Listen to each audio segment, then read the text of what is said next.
პირველად რო დამირეკა ანრიმ, ქვეყანა ჩემი მეგონა ხმა რო გავიგე რამდენი ხნის მერე და დამამშვიდა, დამაწყნარა და ის მითხრა, დედაო არ ინერვიულო გეხვეწებიო, მეო სამარცხვინო არაფერი არ გამიკეთებია და პირიქით მე ის უთხარი შენ სამარცხვინო არაფერი არ გაგიკეთებია და ნუ იქნები თავდახრილი.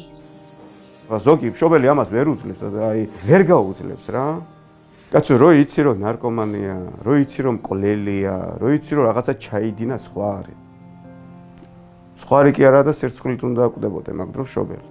მაგრამ რო იცი რომ არაფერი შუაში არ არის და ტყუილად გტენიან ამ რაღაცას, ეს ნორმალური ადამიანისთვის არის რაღაცა სასწაული რა.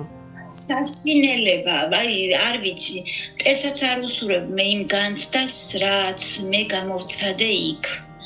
აი წლების მერე შვილს რო საკანში ხედავ პირველად.